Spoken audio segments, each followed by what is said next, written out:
assume that Mark's ready in a couple of seconds. Good afternoon, ladies and gentlemen. Very nice to see you all here, and any who may be listening on the webcast. This is a talk at the National E-Science Centre, and it's being presented by Chue Hong, who is the Director of OMII-UK. And OMII-UK has succeeded in getting to the second round of the software sustainability stakes, which is the bid to the EPSRC for funds for more software sustainability. And I think Neil is going to tell us precisely why we've understood enough to be the people trusted to do it. But I think it's also really important to share these ideas so that everybody else can improve their software sustainability, because software underpins so much of today's research and so much of today's commerce and so many other things, and getting a little better at doing software has many payoffs. So I'm looking forward to Neil's talk. Thank you very much for coming, Neil. Thank you very much, Malcolm, for introducing me, and thank you very much to everyone here in the lecture theatre, and hopefully everyone who is connecting seamlessly using the webcasting software from Southampton and Edinburgh and further afield. What I'd like to do to start off with is kind of give a little bit of background behind why this talk came about and what I intend to talk about. I've been working for around about 10 years in different aspects of software development and research, and sort of sitting at the interface between the two disciplines. So I started off as a physicist before going into doing some software development, moved over to doing some machine vision and image processing before going back to work with different groups with databases. Now for the last 2 years in my role as Director of OMII-UK, I've been working with many different disciplines and many different pieces of software to try and understand not just how to make different groups make better use of the software, but also to understand how the software itself can evolve and mature and continue going.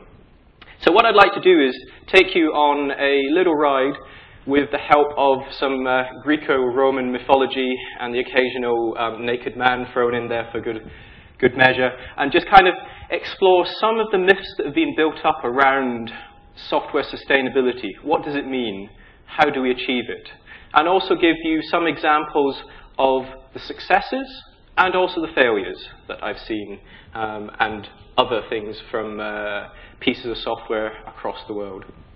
So, one of the things that's often forgotten about when we talk about sustainability is, what does sustainability mean? Literally, the word sustainability comes from the old French, to endure. And there's no better image to demonstrate endurance than Prometheus. Poor old Prometheus angered the gods by stealing fire, and he ended up with a punishment of being strapped to a rock with his liver being eaten out by an eagle, only for each night his liver to renew and the torture to come again the next morning. In some ways, this is often like the situation we find ourselves in with research software. You know, research software, we get our grant, we manage to make it through to the end of the cycle, it looks really painful, it's a struggle, and then just as it looks like it's entirely done for and we're in the depth of night, we get a little bit more, and the dawn breaks again, and we're back into the old cycle of renewal. However, sustainability shouldn't be like that. Really, what we know as sustainability today is the ability to repeat something, a process repeating with very little effort. So we don't want it to be endurance. We want it to be repeatability. We want to be able to keep on going and improve and extend. So what can we do about this? And why is it so important? One of the things that we are now aware of is that software is really the bedrock of a lot of research. It's no longer just a tool that complements theory and experiment. It's a part of this cycle. And we've got ever different ways of doing research. We can use things like the World Wide Web. We can use things like the ISI Web of Science. We can use workflow tools. We have many different forms of software which all come together to give us something in terms of our research.